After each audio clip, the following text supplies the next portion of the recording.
ਓਮ ਸ਼ਾਂਤੀ, ਸਤਿ ਸ੍ਰੀ ਅਕਾਲ। ਮੈਂ ਅਮਰਜੀਤ ਕੌਰ ਦੁਆ ਫਿਰ ਆਪ ਜੀ ਦੇ ਨਾਲ ਸਤਸੰਗ ਕਰਨ ਆਈ ਹਾਂ। ਇਸ ਏਕ ਓਂਕਾਰ, ਇੱਕ ਪਰਮ ਪਿਤਾ, ਇੱਕ ਪਰਮਾਤਮਾ ਦੇ ਪ੍ਰੋਗਰਾਮ ਵਿੱਚ ਅਸੀਂ ਉਸ ਨੂੰ ਖੋਜ ਕਰ ਰਹੇ ਹਾਂ, ਉਸ ਇੱਕ ਓਂਕਾਰ ਨੂੰ ਸਮਝ ਰਹੇ ਹਾਂ ਅਤੇ ਜਪਜੀ ਸਾਹਿਬ ਦੁਆਰਾ ਆਪਾਂ ਰਲ ਮਿਲ ਕੇ ਪਿਆਰ ਦੇ ਨਾਲ ਗੁਰੂ ਦੀ ਗੱਲ ਦੀ ਗਹਿਰਾਈ ਵਿੱਚ ਜਾ ਰਹੇ ਹਾਂ।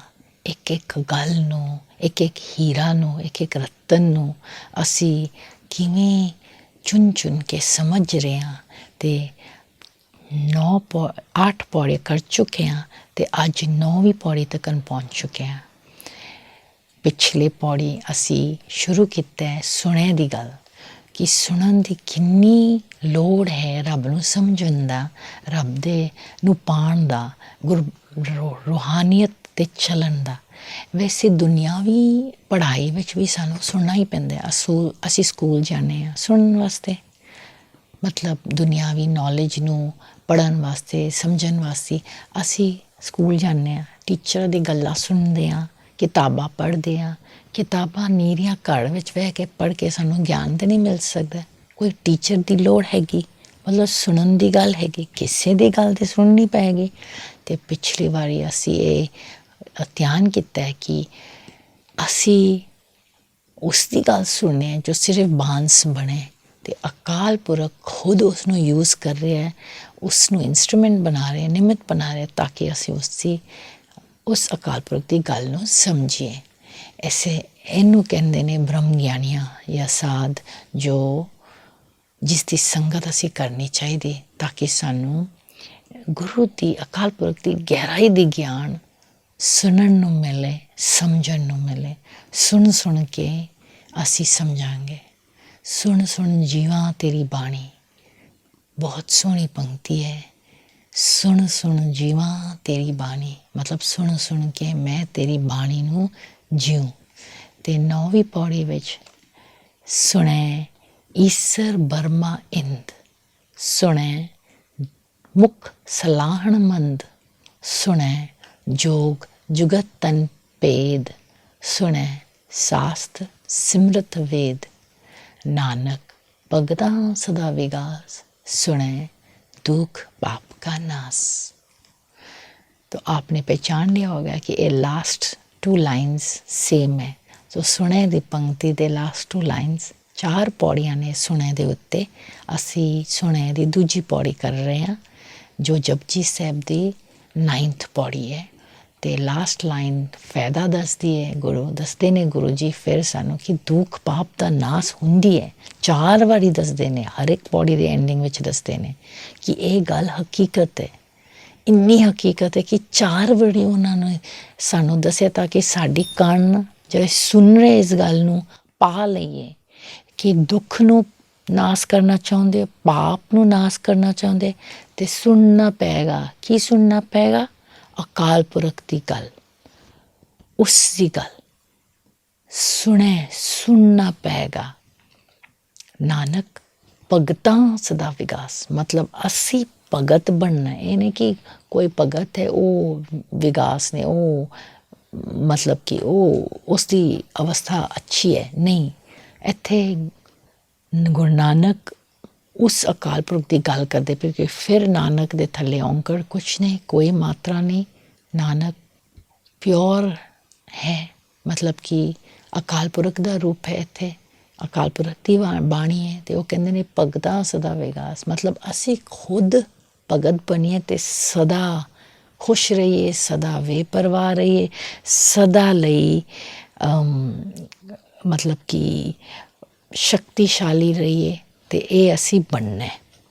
तो एक एक पंक्ति नू असी समझिए कि गुरु जी की कह रहे हैं। The power, blessings of having heard, listened, from the core of the being are ever so abundant. Guruji says any normal being thus attains Shiv, Brahma or Indra's heavenly stature. Even a bad person begins miraculously praising his everlasting nature. One realizes the entrapments of the enticements of the senses, of sight, smell, taste, touch, and oh, those enticing praises. One thus understands the secret way to meet him, the path to purity and egolessness within. The depths of the Holy Scriptures are felt, experienced, not merely recited, verbalized, explained. The power of listening is ever so abundant. The listeners radiate with inner happiness, cause listening has dissolved all sin and sadness. ਤੇ ਗੁਰੂ ਕਹਿੰਦੇ ਨੇ ਸੁਣਨ ਦੇ ਨਾਲ Ishar Burma ਤੇ ਇੰਦ ਦੇ ਅਵਸਥਾ ਅਸੀਂ ਪ੍ਰਾਪਤ ਕਰ ਸਕਦੇ ਹਾਂ। ਜੇ ਅਸੀਂ ਸ਼ਿਵ ਵਰਗਾ ਬਣਨਾ ਹੈ, ਪਰਮਾਤਮਾ ਵਰਗਾ ਬਣਨਾ ਹੈ ਤੇ ਸੁਣਨਾ ਪਏਗਾ। ਜੇ ਅਸੀਂ ਬ੍ਰਹਮਾ ਵਰਗਾ ਬਣਨਾ ਹੈ ਤੇ ਫਿਰ ਅਸੀਂ ਸੁਣਨਾ ਪਏਗਾ ਉਸ ਦੀ ਗੱਲ। ਤੇ ਜੇ ਅਸੀਂ ਇੰਦਰ ਵਰਗਾ ਬਣਨਾ ਹੈ ਤੇ ਫਿਰ ਅਸੀਂ ਉਸ ਦੀ ਗੱਲ ਨੂੰ ਸੁਣਨਾ ਪਏਗਾ। ਮਤਲਬ ਦੇਵੀ ਦੇਵਤਾ ਵਰਗਾ ਬਣ ਸਕਨੇ ਹਾਂ, ਬ੍ਰਹਮਾ ਵਰਗਾ ਬਣ ਸਕਨੇ ਹਾਂ, ਖੁਦ ਰੱਬ ਵਰਗਾ ਬਣ ਸਕਨੇ ਹਾਂ ਜੇ ਅਸੀਂ ਉਸ ਦੀ ਗੱਲ ਨੂੰ ਸੁਣਾਂਗੇ। ਸੁਣੇ ਮੁਖ ਸਲਾਹਣਮੰਦ, ਮਤਲਬ ਕਿ ਜੋ ਮੰਦੇ ਹੈ, ਜੋ ਬੁਰੇ ਲੋਕ ਹੈ, ਉਹ ਵੀ ਸਲਾਹ ਕਰਦੇ ਨੇ ਆਪਣੇ ਮੁਖ ਦੇ ਨਾਲ, ਰੱਬ ਦੀ ਸਲਾਹ ਕਰਦੇ ਨੇ ਤੇ ਸੁਣਨ ਦੇ ਨਾਲ ਹੀ ਤੇ ਕਰਦੇ ਨੇ। ਜਿਵੇਂ ਅਸੀਂ ਵੀ ਭੈੜੇ ਸਾਂ, ਅਸੀਂ ਵੀ ਪਾਪੀ ਸਾਂ, ਅਸੀਂ ਹਾਲੇ ਵੀ ਹੈ। ਸੋ ਸੁਣਨ ਦੇ ਨਾਲ ਅਸੀਂ ਜਿਹੜੇ ਮੰਦੇ ਹਾਂ, ਸਾਡੇ ਮਨ ਵਿੱਚ ਜਿਹੜੀ ਗੰਦਗੀ ਹੈ, ਅਸੀਂ ਰੱਬ ਦੀ ਸਿਫਤ ਸੁਣਨ ਦੇ ਨਾਲ ਅਸੀਂ ਵੀ ਰੱਬ ਦੀ ਸਿਫਤ ਕਰ ਸਕਦੇ ਹਾਂ। ਰੱਬ ਕਹਿੰਦੇ ਨੇ ਅਸੀਂ ਉਸ ਦੀ ਗੱਲ ਸੁਣ ਸਕਦੇ ਹਾਂ ਤੇ ਫਿਰ ਆਪਣੇ ਮੂੰਹ ਵੀ ਸਿਫਤ ਕਰਾਂਗੇ ਸੁਣਨ ਦੇ ਨਾਲ।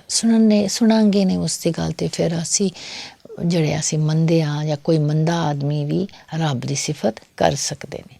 ਸੁਣੇ ਜੋਗ ਜੁਗਤ ਤਨ ਭੇਦ, ਸੁਣੇ ਜੋਗ ਜੁਗਤ ਤਨ ਭੇਦ। ਉਸ ਦੇ ਨਾਮ ਲੈਣ ਦੇ ਨਾਲ ਆਪਣੇ ਤਨ ਦੇ ਸਾਰੇ ਭੇਦ ਨੂੰ ਵੀ ਅਸੀਂ ਸਮਝ ਸਕਦੇ ਹਾਂ। ਅਸੀਂ ਫਿਰ ਮਤਲਬ ਕਿ ਕਿਵੇਂ ਰੱਬ ਦੇ ਨਾਲ ਜੋੜਨਾ, ਯੋਗ ਕਿਵੇਂ ਕਰਨਾ, ਜੁੜਨਾ ਕਿਵੇਂ ਉਸ ਦੇ ਨਾਲ, ਉਹ ਸਮਝ ਜਾਂਗੇ। ਇਹ ਸਰੀਰ ਦੇ ਸਾਰੇ ਭੇਦ ਸਮਝ ਜਾਂਗੇ। ਜਿਵੇਂ ਕਿ ਅਸੀਂ ਸਮਝ ਚੁੱਕੇ ਹਾਂ ਕਿ ਅਸੀਂ ਇਹ ਸਰੀਰ ਹੈ, ਅਲੱਗ ਹੈ ਅਤੇ ਆਤਮਾ ਮਨ ਦੇ ਵਿੱਚ ਟਿਕੀ ਹੋਈ ਹੈ, ਆਤਮਾ ਪ੍ਰਕਿਰਤੀ ਦੇ ਵਿੱਚ ਟਿਕੀ ਹੋਈ ਹੈ। ਅਤੇ ਇਹ ਯੋਗ ਕਿਵੇਂ ਕਰਨਾ, ਮਤਲਬ ਮਨ ਦੇ ਵਿਜ਼ਨ ਦੇ ਵਿੱਚ ਆਪਣੇ ਆਪ ਨੂੰ ਵੇਖਣਾ ਅਤੇ ਉਹ ਰੱਬ ਨੂੰ ਪਾਉਣਾ। ਇਹ ਸਾਰਾ ਕੁਝ ਅਸੀਂ ਕਿਵੇਂ ਕਰ ਰਹੇ ਹਾਂ? ਸੁਣਨ ਦੇ ਨਾਲ। ਅਸੀਂ ਸੁਣਿਆ ਕਿ ਇਸ ਤਰ੍ਹਾਂ ਕਰਨਾ, ਫਿਰ ਮਨ ਦੀ ਅੱਖ ਦੇ ਨਾਲ ਅਸੀਂ ਵੇਖਿਆ ਅਤੇ ਅਸੀਂ ਉਹ ਕਰ ਰਹੇ ਹਾਂ। ਅਤੇ ਇਹੀਓ ਗੁਰੂ ਕਹਿੰਦੇ ਨੇ ਸੁਣਨ ਦੇ ਨਾਲ ਜੋਗ ਜੁਗਤ ਤਨ ਭੇਦ। ਅਸੀਂ ਸਾਰੇ ਇਸ ਸਰੀਰ ਦੇ ਸੀਕ੍ਰੇਟਸ ਨੂੰ ਜਾਣ ਚੁੱਕੇ ਹਾਂ ਅਤੇ ਜੋਗ ਜੁਗਤ ਕਿਵੇਂ ਕਰਨੇ ਉਹ ਵੀ ਜਾਣ ਚੁੱਕੇ ਹਾਂ। ਅਤੇ ਰੱਬ ਦੇ ਨਾਂ ਕਿਵੇਂ ਲੈਣਾ, ਰੱਬ ਦੇ ਨਾਲ ਕਿਵੇਂ ਇੱਕਮਿਕ ਹੋਣਾ, ਉਸ ਦੇ ਸੀਕ੍ਰੇਟਸ, ਸਰੀਰ ਦੇ ਸੀਕ੍ਰੇਟਸ। ਕਿਉਂਕਿ ਰੱਬ ਨੂੰ ਜੁੜਨ ਦੇ ਨਾਲ ਅਸੀਂ ਜੁੜਾਂਗੇ, ਪਰਮਾਤਮਾ ਸਾਡੇ ਮਨ ਵਿੱਚ ਆਏਗਾ। ਤੁਸੀਂ ਸੋਚੋ ਜੇ ਪਰਮਾਤਮਾ ਇੰਨੀ ਵੱਡੀ ਸ਼ਕਤੀ ਹੈ, ਅਸੀਂ ਉਸ ਨੂੰ ਯਾਦ ਕਰਾਂਗੇ, ਮਤਲਬ ਕਿ ਉਹ ਸਾਡੇ ਮਨ ਦੇ ਅੰਦਰ ਆਏ। ਯਾਦ ਦਾ ਮਤਲਬ ਅਸੀਂ ਰੱਬ ਨੂੰ ਆਪਣੇ ਮਨ ਦੇ ਅੰਦਰ ਬੁਲਾਇਆ, ਉਸ ਨੂੰ ਲਿਆਉਂਦਾ। ਅਤੇ ਜਦੋਂ ਰੱਬ ਸਾਡੇ ਮਨ ਦੇ ਅੰਦਰ ਆ ਚੁੱਕੇ ਅਤੇ ਆਏ ਅਤੇ ਅਸੀਂ ਉਸ ਨੂੰ ਫੀਲ ਕਰ ਰਹੇ ਹਾਂ, ਇਸ ਵਾਸਤੇ ਅਸੀਂ ਕਹਿੰਦੇ ਰੱਬ ਕੋਲ ਹੈ। ਫਿਰ ਉਸ ਦੀ ਕਿਰਨੇ ਦੇ ਰਾਹੀਂ, ਉਸ ਦੀ ਸ਼ਕਤੀ ਦੇ ਰਾਹੀਂ ਸਰੀਰ 'ਤੇ ਕਿੰਨੀ ਪ੍ਰਭਾਵ ਪੈਗੀ, ਕਿੰਨੀ ਅਸੀਂ ਇਸ ਸਰੀਰ ਦੇ ਸੀਕ੍ਰੇਟਸ, ਸਰੀਰ ਦੇ ਦੁੱਖ ਦਰਦ ਵਗੈਰਾ ਸਭ ਠੀਕ ਕਰ ਸਕਦੇ ਹਾਂ। ਅੰਦਰ ਹੀ ਠੀਕ ਹੋ ਜਾਏਗਾ। ਮਤਲਬ ਕਿ ਬੇਸ਼ੱਕ ਕਈ ਵਾਰੀ ਸਰੀਰ ਨੂੰ ਭੋਗਣਾ ਪੈਂਦਾ, ਕਿਉਂਕਿ ਕਰਮ ਨੂੰ ਕੱਟਣਾ ਹੀ ਹੈ। ਅਸੀਂ ਕੁਛ ਬੁਰਾ ਕੀਤਾ ਹੋਣਾ ਕਿਸੇ ਛਣ ਵਿੱਚ, ਕਿਸੇ ਜੂਨ ਵਿੱਚ, ਕਿਸੇ ਯੁੱਗ ਵਿੱਚ, ਅਤੇ ਅਸੀਂ ਉਸ ਨੂੰ ਸਰੀਰਕ ਤੌਰ 'ਤੇ ਭੋਗਣਾ ਪਏਗਾ, ਪਰ ਮਨ ਦੁਖੀ ਨਹੀਂ ਹੋਏਗਾ। ਜਿਵੇਂ ਜੀਸਸ ਕ੍ਰਾਸ ਉੱਤੇ ਚੜ੍ਹੇ, ਪਰ ਉਹਨਾਂ ਨੇ ਬੋਲਿਆ दाई स्वीट विल बी डन। और गुरु अर्जन देव जी तत्ती तवा ते चढ़ के बोलिया तेरा पाना मीठा लागे। मतलब कि सरीरक तौर पर असी उपर चढ़ सकते हैं, क्योंकि असी उस दे नाल जुड़ रहे हैं। तो उही मतलब तन दे उत्ते भी, तन दा भेद भी समझ सकते, तन दे भेद दे उत्ते भी असी जा सकते हैं। मतलब असी सुनन दे नाल ये सारा कुछ समझ सकते हैं ते कर सकते हैं ते कर रहे हैं। सुने शास्त्र सिमरत वेद। ਸੁਣਨ ਦੇ ਨਾਲ ਹੀ ਅਸੀਂ ਸ਼ਾਸਤਰ ਸਿਮਰਤ ਭੇਦ ਇਹ ਸਾਰਾ ਕੁਝ ਜਾਣੇ, ਸਿਮਰਨ ਕਿਵੇਂ ਕਰੀਏ, ਅਤੇ ਇਹ ਸਾਰੇ ਕਿਤਾਬਾਂ ਵੇਦ ਕਤੇਬ ਕੁਰਾਨ ਪੁਰਾਨ ਇਹ ਸਾਰੇ ਕੁਝ ਅਸੀਂ ਸਮਝ ਸਕਦੇ। ਜੇ ਅਸੀਂ ਸੁਣਾਂਗੇ ਨਹੀਂ ਤਾਂ ਅਸੀਂ ਇਸ ਨੂੰ ਕਿਵੇਂ ਸਮਝਾਂਗੇ। ਅਤੇ ਮਤਲਬ ਸੁਣਨ ਦੀ ਸ਼ਕਤੀ ਸਭ ਤੋਂ ਪਹਿਲੀ ਹੈ। ਇਹ ਗੁਰੂ ਸਟ੍ਰੈਸ ਕਰ ਰਹੇ ਨੇ ਕਿ ਸਾਨੂੰ ਸੁਣਨਾ ਪਏਗਾ। ਅਤੇ ਇਸ ਵਾਸਤੇ ਮੈਂ ਵੀ ਇੱਥੇ ਆਉਂਦੀ ਹਾਂ, ਮਾਊਂਟ ਆਬੂ ਜਾਂਦੀ ਹਾਂ ਜਾਂ ਬ੍ਰਹਮਾ ਕੁਮਾਰੀਜ਼ ਦੇ ਕਲਾਸਿਸ ਵਿੱਚ ਜਾਂਦੇ ਸੁਣਨ ਵਾਸਤੇ, ਉਸ ਮੁੱਢਲੀ ਉਸ ਰੱਬੀ ਗਿਆਨ ਨੂੰ ਸੁਣਨ ਵਾਸਤੇ, ਤਾਂ ਕਿ ਮੇਰੇ ਅੰਦਰ ਵੀ ਮਨ ਦੀ ਅਵਸਥਾ ਤਾਜ਼ੀ ਰਵੇ ਅਤੇ ਮੈਂ ਵੀ ਸੁਣਨੀ ਹਾਂ। ਅਤੇ ਹੁਣ ਤੁਸੀਂ TV ਰਾਹੀਂ ਇੱਥੇ ਸਾਹਮਣੇ ਬੈਠੇ ਹੋ, ਤੁਸੀਂ ਵੀ ਸੁਣ ਰਹੇ ਹੋ ਰੱਬੀ ਗਿਆਨ। ਮੈਂ ਇੰਸਟਰੂਮੈਂਟ ਨਿਮਿਤ ਹਾਂ, ਰੱਬੀ ਗਿਆਨ ਤੁਹਾਡੇ ਤੱਕ ਪਹੁੰਚਾ ਰਹੀ ਹਾਂ, ਪਰ ਤੁਸੀਂ ਸੁਣ ਰਹੇ ਹੋ। ਸੁਣਨ ਦੀ ਸ਼ਕਤੀ ਤੁਹਾਡੇ ਵਿੱਚ ਹੈ। ਤੁਸੀਂ ਸੁਣੇ, ਉਸ ਨੂੰ ਸੁਣ ਕੇ ਆਪਣੀ ਜ਼ਿੰਦਗੀ ਵਿੱਚ ਸਫਲ ਕਰਨੀ ਹੈ। ਮੈਂ ਵੀ ਸੁਣ ਕੇ ਆਪਣੀ ਜ਼ਿੰਦਗੀ ਵਿੱਚ ਸਫਲ ਕਰਨੀ ਹੈ। ਇਹ ਸੁਣਨ ਦੀ ਸ਼ਕਤੀ ਹੈ। ਅਤੇ ਸੁਣੇ, ਇਸ ਵਾਸਤੇ ਗੁਰੂ ਸਾਹਿਬ ਨੇ 4 ਪੌੜੀਆਂ ਭਰ ਕੇ ਸੁਣੇ ਦੇ ਬਾਰੇ ਲਿਖਿਆ।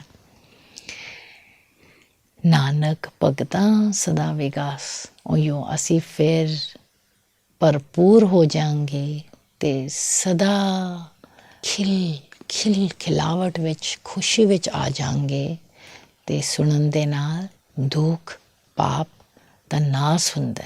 ਇਹ ਗੁਰੂ ਜੀ ਸਪਸ਼ਟ ਕਹਿ ਰਹੇ ਨੇ। ਸੁਣੇ ਦੇ 9ਵੀਂ ਪੌੜੀ ਨੂੰ ਅਸੀਂ ਕੰਪਲੀਟ ਕਰ ਚੁੱਕੇ, ਅਤੇ ਅਭੀ ਹੁਣ ਅਸੀਂ ਫਿਰ 10ਵੀਂ ਪੌੜੀ ਦਾ ਵੀ ਸੁਣੀਏ, ਕਿਉਂਕਿ ਇਹ ਸੁਣੇ ਦਾ ਹੀ ਪੌੜੀ ਚੱਲ ਰਿਹਾ ਅਤੇ ਇਹੋ ਲੜ ਚੱਲ ਰਿਹਾ ਕਿ ਸੁਣਨ ਦੇ ਨਾਲ ਕੀ ਸ਼ਕਤੀਆਂ ਮਿਲਦੀ, ਕੀ ਸਾਨੂੰ ਮਿਲਦਾ। ਸੁਣੇ ਸਤ ਸੰਤੋਖ ਗਿਆਨ, ਸੁਣੇ 68 ਕਾ ਇਸ਼ਨਾਨ, ਸੁਣੇ ਪੜ ਪਾਵੇ ਮਾਨ, ਸੁਣੇ ਲਾਗੇ ਸਹਿਜ ਧਿਆਨ। ਨਾਨਕ ਭਗਤਾਂ ਸਦਾ ਵਿਗਾਸ, ਸੁਣੇ ਦੁੱਖ ਪਾਪ ਕਾ ਨਾਸ। In listening, one obtains the godly traits of contentment, enlightenment, and the generosity that marks true services. In listening, one gains is equivalent and more to the holy bathing of numerous pilgrimages. All the worldly prestige and power of one who is knowledgeable and educated is never sought, for that is accomplished naturally by the joining with him. In true listening without any effort or thought. For in listening one's mind is stilled and stabled, and a true meditative state is effortlessly enabled. The power of listening is ever so abundant. The listeners radiate with the inner happiness, cause listening has dissolved all sins and sadness. ਕਿੰਨੇ ਹੋਰ ਗੁਰੂ ਨੇ ਸਾਨੂੰ ਦੱਸਿਆ ਕਿ ਸੁਣਨ ਦੇ ਨਾਲ ਸੁਣਨ ਅਤੇ ਸਮਝਣ ਦੇ ਨਾਲ having heard, having listened, ਸੁਣੇ ਦਾ ਇਹ ਮਤਲਬ ਹੈ, ਮਤਲਬ ਸੁਣ ਲਿਆ, ਉਸ ਨੂੰ ਸਮਝ ਲਿਆ। ਅਤੇ ਸਤ ਸੰਤੋਖ ਗਿਆਨ, ਫਿਰ ਅਸੀਂ ਸਤ ਨੂੰ ਜਾਣ ਪਾਇਆ, ਸੰਤੋਖ ਨੂੰ ਪ੍ਰਾਪਤ ਕੀਤਾ, ਮਨ ਵਿੱਚ ਸੰਤੋਖ ਆ ਗਿਆ ਅਤੇ ਗਿਆਨ ਪ੍ਰਾਪਤ ਕੀਤਾ। ਸੁਣਨ ਦੇ ਨਾਲ ਇਹ ਸਾਰਾ ਸ਼ਕਤੀਆਂ ਸਾਡੇ ਵਿੱਚ ਆ ਗਈ। ਸੁਣੇ 68 ਕਾ ਇਸ਼ਨਾਨ।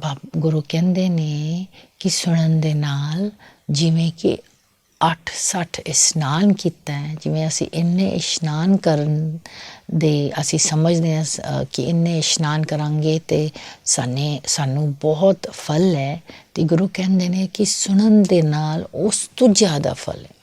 ਜਿਵੇਂ ਕਿ 68 ਇਸ਼ਨਾਨ ਕਰ ਬੈਠੇ ਹੋ, ਇੰਨਾ ਲਾਭ ਹੈ ਸੁਣਨ ਦਾ। ਰੱਬੀ ਗਿਆਨ ਸੁਣਨ ਦਾ ਇੱਥੇ ਗੱਲ ਹੋ ਰਹੀ ਹੈ। ਸੁਣੇ ਪੜ ਪਾਵੇ ਮਾਨ। ਅਸੀਂ ਸੁਣਨ ਦੇ ਨਾਲ ਫਿਰ ਸਾਡਾ ਦਿਲ ਕਰੇਗਾ ਕਿ ਅਸੀਂ ਪੜ੍ਹੀਏ, ਉਸਦੀ ਬਾਣੀ ਪੜ੍ਹੀਏ।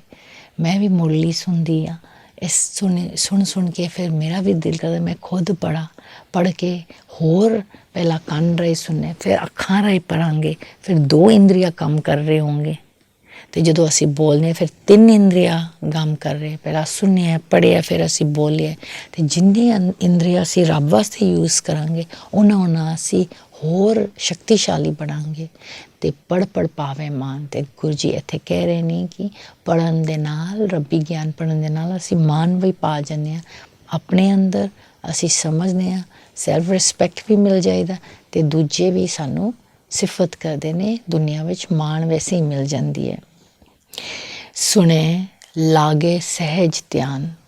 ਸੁਣਨ ਦੇ ਨਾਲ ਧਿਆਨ ਵੀ ਬਹੁਤ ਆਰਾਮ ਨਾਲ ਲੱਗ ਜਾਂਦੀ ਹੈ, ਮਤਲਬ ਲਿਵ ਲੱਗ ਜਾਂਦੀ ਹੈ ਗੁਰੂ ਦੇ ਨਾਲ, ਸਹਿਜ ਹੋ ਜਾਂਦੀ ਹੈ ਸੁਣਨ ਦੇ ਨਾਲ। ਜਿਵੇਂ ਮੈਂ ਆਪ ਜੀ ਦੇ ਨਾਲ ਅਸੀਂ ਯੋਗ ਕਰਨੇ ਹਾਂ ਅਤੇ ਤੁਹਾਨੂੰ ਮੁਸ਼ਕਿਲ ਲੱਗਦੀ ਹੈ, ਜਿਵੇਂ ਗਾਈਡ ਕਰ ਰਹੀ ਹਾਂ ਮੈਂ ਜੋਤੀ ਬਿੰਦੂ, ਪਰਮਾਤਮਾ ਜੋਤੀ ਬਿੰਦੂ, ਅਸੀਂ ਮਨ ਦੇ ਸਕਰੀਨ ਦੇ ਉੱਤੇ ਮਿਲ ਰਹੇ। ਇਸ ਤੁਸੀਂ ਸੁਣ ਕੇ ਤੁਸੀਂ ਕਰ ਰਹੇ ਹੋ, ਧਿਆਨ ਲਗਾ ਰਹੇ ਹੋ ਅਤੇ ਆਸਾਨ ਹੋ ਗਿਆ ਨਾ। ਅਤੇ ਗੁਰੂ ਕਹਿ ਰਹੇ ਨੇ ਸੁਣੇ ਲਾਗੇ ਸਹਿਜ ਧਿਆਨ। ਅਤੇ ਇਸ ਵਾਸਤੇ ਗਾਈਡਡ ਮੈਡੀਟੇਸ਼ਨਸ ਅਸੀਂ ਕਰਨੇ ਆ ਤਾਂ ਕਿ ਉਹ ਸੁਣਨ ਦੇ ਨਾਲ ਹੋਰ ਆਸਾਨ ਤਰੀਕੇ ਨਾਲ ਅਸੀਂ ਧਿਆਨ ਕਰ ਸਕਨੇ ਹਾਂ। ਸਹਿਜ ਧਿਆਨ, ਲਾਗੇ ਸਹਿਜ ਧਿਆਨ। ਨਾਨਕ ਭਗਤਾਂ ਸਦਾ ਵਿਗਾਸ, ਸੁਣੇ ਦੁਖ ਪਾਪ ਕਾ ਨਾਸ। ਫਿਰ ਰਿਪੀਟ ਕਰ ਰਹੇ ਨੇ ਗੁਰੂ ਉਸਦੀ ਫਾਇਦਾ ਕਿ ਸਦਾ ਵਿਗਾਸ ਰਹਿਣਾ ਚਾਹੁੰਦੇ ਹੋ, ਭਗਤ ਬਣਨਾ ਚਾਹੁੰਦੇ ਹੋ ਤਾਂ ਸੁਣਨਾ ਪਏਗਾ। ਦੁੱਖ ਨੂੰ ਨਾਸ ਕਰਨਾ ਚਾਹੁੰਦੇ, ਪਾਪ ਨੂੰ ਨਾਸ ਕਰਨਾ ਚਾਹੁੰਦੇ ਤੇ ਸੁਣਨਾ ਪਏਗਾ। ਇੱਥੇ ਬਹੁਤ ਸੋਹਣੀ ਗੱਲ ਗੁਰੂ ਜੀ ਨੇ ਕੀਤੀ ਹੈ, ਸੁਣੇ ਲਾਗੇ ਸਹਿਜ ਧਿਆਨ। ਮਤਲਬ ਕਿ ਕਿੰਨਾ ਧਿਆਨ ਨੂੰ ਸਹਿਜ ਨਾਲ ਰੱਬ ਨੂੰ ਅਸੀਂ ਮਿਲ ਸਕਦੇ ਹਾਂ, ਬਸ ਜੇ ਅਸੀਂ ਸੁਣੀਏ ਉਸ ਦੀ ਗੱਲ ਨੂੰ। ਅਤੇ ਮੈਂ ਵੀ ਆਪ ਜੀ ਦੇ ਨਾਲ ਰੱਬੀ ਗਿਆਨ ਸੁਣਾ ਰਹੀ ਹਾਂ ਅਤੇ ਤੁਸੀਂ ਸੁਣ ਰਹੇ ਹੋ ਅਤੇ ਅਸੀਂ ਸੁਣੇ ਦੀ ਗੱਲ ਮੰਨ ਰਹੇ ਹਾਂ, ਮਤਲਬ ਗੁਰੂ ਦੀ ਗੱਲ ਨੂੰ ਮੰਨ ਰਹੇ ਹਾਂ, ਕਰ ਰਹੇ ਹਾਂ। ਸੁਣੇ ਦੀ ਗੱਲ ਹੋ ਰਹੀ ਹੈ ਅਤੇ ਤੁਸੀਂ ਦਰਸ਼ਕੋ ਸੁਣ ਰਹੇ ਹੋ ਅਤੇ ਮੈਂ ਵੀ ਸੁਣ ਰਹੀ ਹਾਂ। ਮੈਂ ਬੋਲ ਰਹੀ ਹਾਂ ਪਰ ਕੰਨ ਵੀ ਤਾਂ ਸੁਣ ਰਹੇ, ਮੇਰੀ ਮਨ ਵੀ ਤਾਂ ਜੋ ਮੈਂ ਬੋਲ ਰਹੀ ਉਹ ਸੁਣ ਰਹੇ। ਅਤੇ ਅਸੀਂ ਦੋਨੋਂ ਸਾਰੇ ਅਸੀਂ ਇਸ ਤੋਂ ਲਾਭ ਲੈ ਰਹੇ ਹਾਂ। ਸ਼ੁਕਰ ਉਸ ਦਾਤੇ ਦੇ, ਗੁਰ ਕਿਰਪਾ। ਅੱਜ ਦੀ ਇਸ ਐਪੀਸੋਡ ਦੇ ਵਕਤ ਅਨੁਸਾਰ ਟਾਈਮ ਹੋ ਚੁੱਕਿਆ ਹੈ। ਥੈਂਕ ਯੂ, ਆਪ ਜੀ ਸਾਥ ਦਿੱਤਾ ਹੈ। 10ਵੀਂ ਪੌੜੀ ਤੱਕ ਕੰਪਲੀਟ ਕਰ ਚੁੱਕੇ ਹਾਂ। ਓਮ ਸ਼ਾਂਤੀ, ਸਤਿ ਸ੍ਰੀ ਅਕਾਲ।